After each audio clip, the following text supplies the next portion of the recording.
Masid Mysteries presents the strange tale of a Spanish soldier who teleported from Manila to Mexico during the 16th century. On October 24, 1593, a Spanish soldier by the name of Gil Perez was on guard duty in Intramuros Manila, awaiting the appointment of a new governor. Earlier that day, the city was placed under heightened alert as the Governor-General of the Philippines, Gomez Perez Dasmariñas, was killed the night before by Chinese pirates during an expedition to the Moluccas. The death brought hectic times as some prominent Spaniards began jostling for position to become the next Philippine ruler. Among them were Licenciado Pedro de Rojas, a Spanish lawyer, Captain Esteban Rodriguez de Figueroa, a Spanish conquistador, and the governor's son, Luis Perez Dasmariñas. Exhausted and dizzy from all the fuss happening at the governor's palace, Gil Perez leaned against the wall and dozed off for a few seconds. When he awoke, he found himself in a strange place. It was a wide open plaza surrounded by unfamiliar Spanish structures. Asking a nearby bystander where he was, he learned that he was at the Plaza Mejor, in front of the Viceregal Palace in Mexico, thousands of kilometers away from Manila. Confused, Gil Perez went on with guard duties, trying to make sense of what happened. But fellow guards soon noticed his strange behavior and the wrong uniform he was wearing.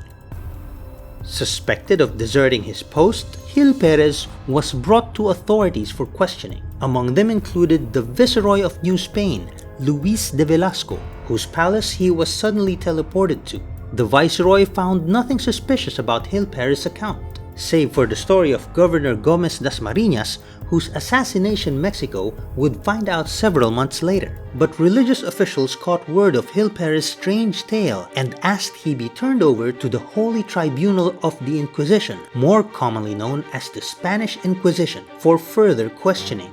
Unable to explain his sudden appearance in Mexico, the Inquisition judged him guilty of witchcraft and called him a servant of the devil. He was shipped the next day to the city of Santo Domingo in the Caribbean island for imprisonment. While in jail, more information about Gil Perez surfaced. Officials learned that he was a decorated soldier and a devout Christian, having no past records of misconduct and wrongdoings. But his sudden appearance in Mexico still remained a mystery, so officials decided to keep him locked up in jail. However, a cargo ship bringing news of Governor Dasmariñas' death arrived at the port of Acapulco, validating Gil Perez's story as true. He was ordered back to Mexico for a retrial.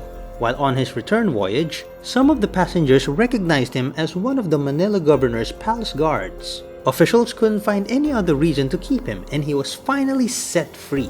Gil Perez sailed on the next galleon and returned to his post in Manila. Throughout the centuries, Gil Perez's tale of teleportation has become legend. Filipino hero Jose Rizal kept a story of Gil Perez in his collection of strange tales about the Philippines. Other writers such as Morris K. Jessup and Brinsley Lepore Trench have suggested alien abduction, while Colin Wilson and Gary Blackwood have suggested teleportation. What do you guys think?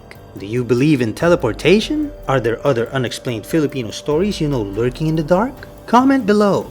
Don't forget to like this video and subscribe to our channel. Thanks for watching and see you next time.